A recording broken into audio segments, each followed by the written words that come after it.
میں آپ سے جو بات شیئر کرنا چاہ رہی ہوں وہ یہ ہے کہ یہ مایا کی جو تباہی ہے یا مایا لوگ گئے کہاں پہ، یہ اس نسل کو بھی نہیں پتا کہ ہمارے جو پیچھے اتنی بڑی ہماری جو حقیقت تھی، اتنی بڑی ہماری کہانی تھی، اتنی بڑی ہماری تاریخ تھی، تو یہ لوگ ہمارے کہاں ہیں۔ تو آج جب ان پہ تحقیق ہو رہی ہے تو آسٹرولوجسٹ بتا رہے ہیں، اور یہ جو اس کو جو تحقیقات جو کر رہے ہیں وہ بتا رہے ہیں کہ یہاں پہ جو کچھ ہوا زمین پہ، تو اس میں جو سب سے بڑی وجہ تھی وہ یہ تھی کہ یہ پانی کے ذخائر کے قریب اپنی جو کالونیاں ہوتی تھی، رہائشی کالونیاں، اپنے رہائشی علاقے، اپنے شہر پانی کے پاس آباد کیا کرتے تھے۔ لیکن ہوا کیا کہ انہوں نے جنگلات جو تھے نا ان کے ارد گرد، انہوں نے ان کو بے تحاشا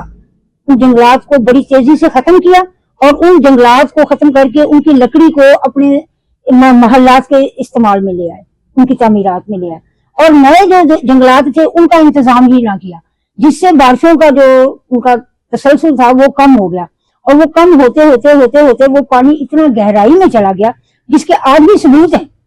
کہ وہ پانی کتنی گہرائی میں چلا گیا، اور وہ پھر کیا ہوا کہ خشک سالی نے اس پوری قوم کو تباہ و برباد کر دیا۔ آج ان کا جو ہے وہ نام و نشان تو میں نہیں کہوں گی کہ نہیں ہے، ان کی قوم کے آج بھی باقیات تو ہیں، ان کی نسل تو ہے، لیکن ان کی تہذیب ختم ہو گئی، ان کی تہذیب و تمدن جو تھا وہ ختم ہو گیا، ان کا جو اتنے بڑے محلات ہیں وہ کھنڈرات میں تبدیل ہو گئے، اور وہ اجڑ گئی قومیں۔ تو یہ ہمارے لیے بہت بڑا سبق ہے، آج ہم بھی اسی راستے پہ چل رہے ہیں۔ ہم نے بھی اپنے ماحول میں درختوں کو کاٹنا اتنی تیزی سے شروع کیا ہے کہ اب ہمارے یہاں درخت لگانے کی صرف رسم رہ گئی ہے،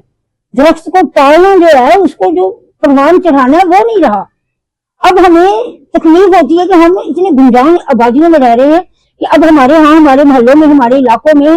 درخت آپ کو بہت کم نظر آئیں گے۔ تو خدارا اگر اب آپ اپنے ماحول کو بچانا چاہتے ہیں، اپنے آپ کو بچانا چاہتے ہیں، اپنی نسلوں کو بچانا چاہتے ہیں، تو ماحول کو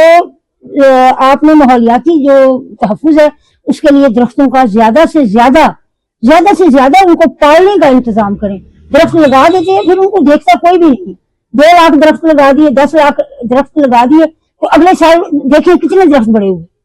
کوئی بھی نہیں، اتنی کم تعداد ہے، 10% بھی درخت نہیں پڑتے، لگتے تو بہت زیادہ ہیں لیکن پڑتے نہیں ہیں۔ تو اس سے خدارا میں آپ سب سے یہی درخواست کروں گی کہ کم از کم ہر بندے کو اپنے نام کا نا ایک درخت جو ہے اس کو لگا کے پالنا چاہیے۔ اگلی ویڈیو میں آپ کو یہ بتاؤں گی کہ کس طرح سے آپ درختوں کو پال سکتے ہیں، کہاں پہ لگا سکتے ہیں۔ اللہ حافظ۔